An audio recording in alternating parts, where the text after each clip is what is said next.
Does your partner's complaining drive you crazy? My partner complains about everything. Why are they so negative? Why are they never happy? These thoughts happen to many people in a relationship, and it's a lot more common than you think. Excessive complaining could lead to unnecessary arguments and resentment, and possibly lead to developing a negative pattern in your relationship. As a person on the receiving end, you might feel confused, but what if I told you there are a way to turn those complaints into opportunities for a stronger connection? Today we are going to tell you how it affects the relationship, why your partner complains, and how to handle it. So stay here till the end. Let's start with how complaining affects our relationship.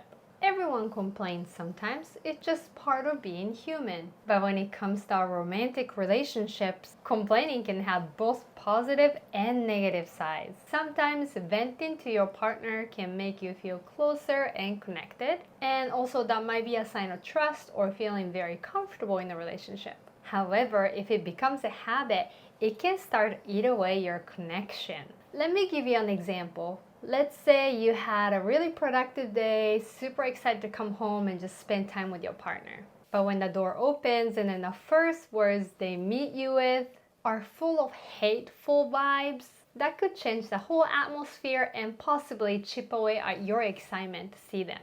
If this pattern continues, after some time, you could start to feel very drained, and a lot of these opportunities that could be used to show affection might get replaced with negativity. If this is a big part of your interaction, the lack of experiences in having fun and positive moments together can make you feel unappreciated or just not enough. Plus, when someone is unhappy or unsatisfied, they're most likely not be in a place of hearing others out or validating other people's feelings. So as another negative effect of too much complaining, it could possibly leave you feel unheard in the relationship and eventually create emotional distance between you two. Now, when complaints start to sound like attack, things can get way worse. That can bring out some defensiveness or resentment, and things just become a lot more personal. If it keeps going in this direction, you both might end up complaining all the time, which is a perfect recipe for an unhappy and toxic relationship. To prevent this from happening, we need to understand the mechanism of it. So let's talk about why people complain. Complaining is common in all relationships, but if it happens too often, to the point that it's damaging the relationship, there might be an underlying reason that has not been addressed. Here are 7 possible reasons and what your partner wants from the complaining. Number 1, they may be looking for connection. When people get overwhelmed with the situation they are or were in, it is common for them to feel a bit isolated from the rest of the world, especially with the big emotions they're going through in their own experience. They might be initiating the conversation to feel closer to you in order to share those feelings with somebody. Which leads to number 2, validation. They vent to you about their experiences and feelings and may be seeking acknowledgement of their pain in order to gain reassurance from you. The focus isn't necessarily dragging you down in negativity, but it's more likely they are crying out for some validation. Next is number 3, attention. It could be simply they're hoping for some undivided attention from you. It is obviously not the healthiest way to ask for it, but if they have a history of feeling neglected or feeling unimportant to others, they could be expressing their frustration or anger in hopes of grabbing your attention. That being said, complaining could be a byproduct of number 4, learned behavior. If complaining was common in their household growing up, they might unconsciously connect it with feelings of love or security, or even see it as the most effective way to communicate their needs. Number 5, resolution. There's also a chance that they might be bringing up recurring issues in the relationship, wanting to improve things, just not knowing how to approach it. Although their communication might not be so straightforward or effective, their ultimate goal is to change and fix things between you two. Number 6, resentment. Another possible reason is that sometimes when your partner is non-stop complaining, it might be a sign that they're holding on to their past hurts. When they face certain things or certain situations, their old pain gets triggered. Therefore, the unbearable pain manifests as excessive complaints, and that's how they're coping with it. Number 7, your partner might be projecting. Projecting is a defensive mechanism where we link others' behaviors with our own unwanted thoughts, feelings, traits, or insecurities.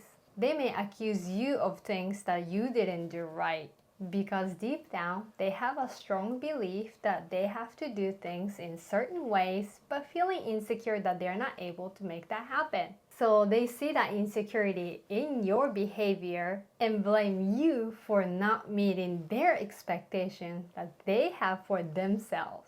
Or sometimes they could shame you for having certain kind of thoughts or feelings because those might be something they haven't validated and accepted themselves. Knowing these possible reasons is the secret key to turning these into opportunities for better understanding and growing deeper connections. Now, let's talk about what you can do. First, be patient and supportive. Hurt people hurt people.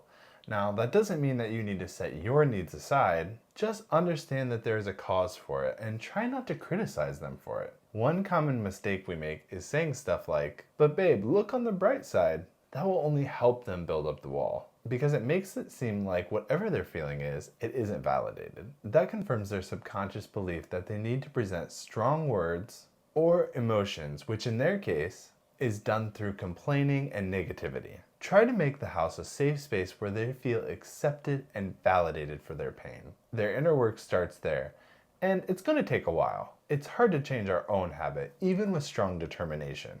So it's unrealistic to expect our partner to change their habit, especially if that requires them to face their fears and their insecurities.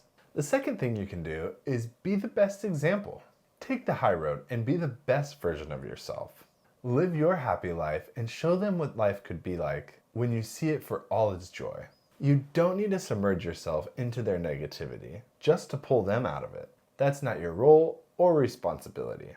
Kindly just invite them to the bright side and express that you would love to have them with you. The rest is their choice. It's also very effective to work with a therapist to feel validated. Then you can learn to meet your own emotional needs. Again, we cannot control how our partner behaves, but we can control how we handle it. Even if the partner does not get influenced by you, you are still doing yourself a favor by learning how to take care of yourself. Next thing we need to keep in mind is to have boundaries. With everything we just mentioned, if your partner is crossing boundaries, that is when you draw a clear line in the sand.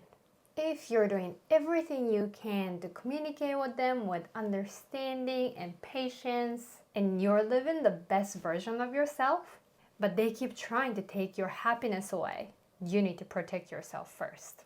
So if they're trying to manipulate you into engaging with them in a toxic way, or you have to walk on eggshells constantly in the fear of their anger outburst, it is time to get yourself out of the situation. You can leave or disengage the negativity by stating your boundaries verbally and let them know what you tolerate or not tolerate, or just getting yourself out of there physically. We have a video on how to say no in a situation like that. We're gonna link it, so make sure to go watch that also. To build a healthy relationship, it is important to keep yourself educated and grow as a partner and a person. Having access to content like our videos is a great way to do it. We post helpful tips weekly, so don't forget to like, subscribe, and hit that notification bell. See you next time.